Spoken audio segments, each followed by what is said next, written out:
there guys, this is Obsidian Chill. Got another video for you today. This one is a follow-up video to my previous one. That one was more of like a troll-y, first impressions emotional kind of video, similar to my Weapon Master video after their stream. This one's going to be more detailed, on point, on message, so we can try to enact some change here. Now, MEP's updated the post on a few fronts. Firstly, he said, in the plan as outlined in this initial post, no one's ability to counter or move fast is being removed. Those options still exist. You will now have a tactical choice to make. Will you choose to move in and lunge or counter, or will you maintain additional damage in AM? Situational decisions like these provide opportunity for a better, more skill-based experience, keyword, key phrase, beyond pressing the same buttons in the same order for as long as possible. The issue is why. Why choose to punish a role for playing tactically? And I mean this with the most respect I can in a case like this, but it's pretty clear that MEPS is out of touch with this community here for not playing the game, because he would know that pugs, you can barely get a revive when you're down. The majority of pugs play with themselves in mind first, and if they know they're going to lose damage because of countering or playing tactically, they will 100% not do it. This is just an oversight and a misjudgment of the community that is being spoken for here. This situation does not provide a more skill-based experience either. Being punished to save the group or yourself is not the right type of skill DCO should have. If anything, it takes more skill to be able to lunge properly and still retain your AM. The last statement, I'm sorry, Superpage is going to say I'm exaggerating, but I don't care. It's just a little mind-boggling that they've spent the last 2 years creating and designing these advanced mechanics, which by definition are pressing the same buttons in the same order for as long as possible. But that's pretty much just, you destroyed that aspect of the game with GU36. Before a game, and I don't care if it's beating a dead horse, but before a game of 36, there was actual skill in pressing these buttons, and that was half the battle. Now you have power sets like Ice, where they do top tier damage by hitting 3 buffs and then just going gust, gust, gust, gust. Pop 3 buffs, phase dodge or reflect. Gust, gust, gust, gust. While freely moving in and out of mid-range to even increase their damage. A 6-year-old could do that. This proposed change would hinder and punish movement. It's not about scoreboard chasing. Like, I saw that when I'm reading the threads and the forums, half the comments are about scoreboard chasing. It's about being creative to overcome your power set limitations. Take mental, for example. Our advanced mechanic is stationary. We can only hop around in an environment like BBS or Phantom Zone where there are constant ad groups. Lunging overcomes that deficiency. You can't have a stationary AM in a fast-paced environment. You need something to overcome that deficiency. Another aspect to that is the loadout creativity. With the ability to lunge, it allows for easier use of invisibility and stealth loadouts, like with gadgets. Gadgets even more so because battle display drops a lot quicker than resonance does. Mental especially cannot keep resonance going effectively without lunging. If we're going to have to let it routinely drop to catch up to the ads or get back into the action. And you can't do that because resonance is going to drop, and then you've got to wait 20 seconds for invisibility to come back on so you can get back into resonance. You don't need a lunge, but it's just you can keep lunge in the air and progress towards an ad because the stationary gadget is similar, but you have a better chance because you can jump. You can hit Gauss Grenade, jump, Fear Gas, jump, and get towards the action there until you get to the lunge range. What these players and what these people that are objecting to this need to realize is that lunging isn't a trick. These power sets don't glitch lunge. It's just something extra that a smart player can do to separate themselves. Think of it like clipping a supply drop with a trinket.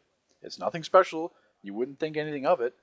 But by doing it, imagine DCO implemented a change that you lost all the supply drop buffs by clipping the animation early. So you had to go through the entire animation to get the buffs. It's a similar example in the way that we're using a weapon lunge to continue our damage earlier and get the most of our AM. And you clip the supply with a trinket to continue doing damage quicker and get the most out of the supply. Lunging is also a tool. to be used in raid situations. For example, another common raid in BBS, the Broodmother boss, the second one. When the ads spawn from the doors, you can lunge them, cover the distance to close the doors in time for one wave to come through, and you keep your AM up the whole time. Now, I'm sorry, but the meta for the longest time now has been to run 4 or 5 DPS per run. And I've seen comments saying, just like from Trex, like just adapt. The tanks should be the ones lunging and countering. Trollers should be the ones, CCing ads, and DPS shouldn't have to do that. But the meta was destroyed with advanced mechanics. You don't need more than one controller because everyone has power returns. The trollers is really powering the tank and the healers and throwing out some debuffs.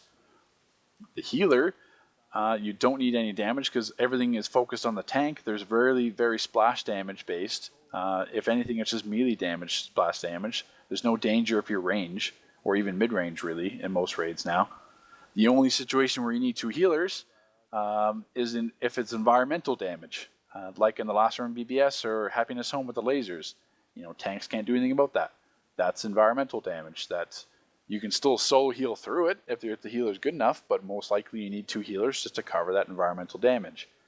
But the meta is never you're going to need 2 tanks unless it's some situation where you're forced to run 2 tanks in a raid, and that's the raid mechanics.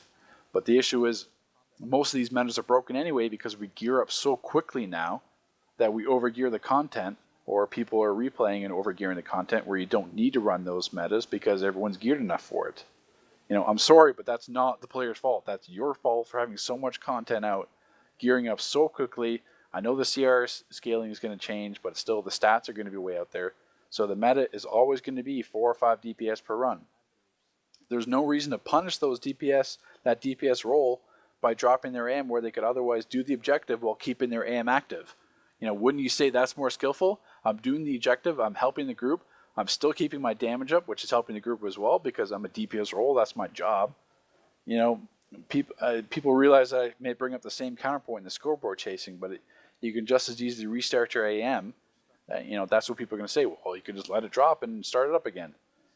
That's not the point. Is you shouldn't have to just because of this change. MEPS also mentioned that for those wanting, it gave it like kind of a melee update. For those wanting to lunge into melee range while DPSing and maintain AM damage, there are hundreds of thousands of words to counter that sentiment on the forums. That's a big part of why we're adding this mid-range in the first place. If you're wanting to lunge ads in the hallways as you move through, again, our focus is primarily on boss fights where the real battles happen, not on the ads that are going to melt in seconds regardless if you're in AM or not. Once again, that ties into his previous statement where MEP says he's trying to promote a more skill-based experience. It takes skill to be able to judge when to appropriately lunge in to get to melee range and complete your rotations by not being in danger of dying. Think of it like Grodd. You're lunging into Grodd to get more melee damage and Prison Break. You can't get too close to the ads because they're going to explode, you're going to die, or Grodd's going to stomp, or you're going to have the pink ore on you. Like, you need to be able to judge when to appropriately get into Grodd's range so you can DPS them and do more damage. This is made a lot easier with power sets that are mobile, like ice, munitions, and fire, because they can freely move in and out of melee and mid-range damage without any worry at all, where power sets like mental and gadgets have to lunge because of their AMs. If you're a mobile power set, you don't have to lunge, you can roll and walk out. They're creating more imbalances because the mobile DPS power sets won't be impacted at all. A lot of people touched on the grace period. Now, the grace period I think is a very important change that is needed. I don't think it needs to be adjusted. You could argue that it could be reduced to 2 seconds. You'd have to be on test server and see how that plays out. But I think the 3-second grace period is really important. Munitions used to be, a real pain in the past because this game is so CC heavy now because all the NPCs are either two-handed or rifle, dual pistols. Like it's a very CC heavy game, and you don't have, enough immunity from the tank, so you get knocked out. Munitions used to be knocked out if you didn't break out instantly and get back into it. Killer Instinct, Bullet Frenzy would drop, and then you'd have to start everything over again, and it would be 3 or 4 seconds before you're back into Bullet Frenzy, and that's why munitions lagged behind in some situations like that. there's a lot of situations where you're stunned or countered or knocked back or forced to block, and you shouldn't. There's no reason for unnecessary punishment for playing smart enough, and have time to continue. Another point that is being missed. I know it's a little tiny point, but still it's being overlooked. Is the white mod weapon procs. I know they're not being as used as often, but now with this change, you're not going to be able to proc those at all. So you won't be able to use Blast Adapter, which is kind of semi-decent still. At least it's helpful. You can't use Absorption Adapter for surviving in duos and solos. They may adjust those in the future so to make them more helpful, but it doesn't matter because as a DPS role, you wouldn't be able to use them because you can't proc them, because you can't do weapon taps on the bosses to proc the weapon. I know a lot of people have been getting on me for just kind of ranting and exposing, all the issues with it, but not actually providing any solutions. I do have some solutions. Well, my solution is not to do this, but, obviously that's not going to work. But honestly, I have 3 solutions that I think would be quite handy. And hopefully that by sharing this video or taking my solutions and expanding upon them, we can actually enact some change. My solutions are to have any weapon damage done within the grace period do significantly reduced damage compared to the weapon mastery damage done outside the grace period. Or similarly, code it so that any weapon mastery combo done within 3 seconds, etc. of an AM ability doesn't proc the weapon mastery crit. You would just get regular weapon damage and not the bonus that the weapon mastery crit window would be the whole point in trying to sneak in that extra damage. So if you do an AM ability within that 3 seconds, if you try to do weapon mastery, it won't crit. You'll just be the regular combo, you won't get that crit damage, which is the whole point of trying to sneak in that damage. So if they can code it where that window doesn't apply, then people aren't going to do it anyway. Another way would be to bell curve the damage so that the faster AM combos, the faster weapon mastery combos, the less overall damage it produces within that given grace period. What I couldn't understand, Meps was so freaking out about the community trying to, would take this and abuse it and glitch for extra damage. There's really only 2 weapon mastery combos that, technically 3 that you could use, and that's Brawl, Shuriken, Storm Mastery, and one-handed Solar Flame Mastery, and maybe dual-wield Flurry Shot, but that's more single target. Every other weapon mastery combo is really done longer than 3 seconds, so then you're going to lose, back into your AM, and there's no way they're buffing this weapon mastery enough to be more than your AM, so you're still going to want to stay in your AM the whole time. So really, there's only a few weapon masteries they could do, and those are easy to tune. My other easier solution would be to code it so that a weapon combo chain doesn't trigger the AM drop. I'm not saying don't do this change or don't add this change in a certain way. You can tweak it, but we need weapon taps, lunges, and block breakers to be excluded. They are not harmful whatsoever to the game or player development. If anything, they encourage player development. Those weapon lunges, there's no reason that they shouldn't be included. Same thing with weapon taps, block breakers. They're not game breaking. If anything, it adds to that player skill-based experience you're trying to create.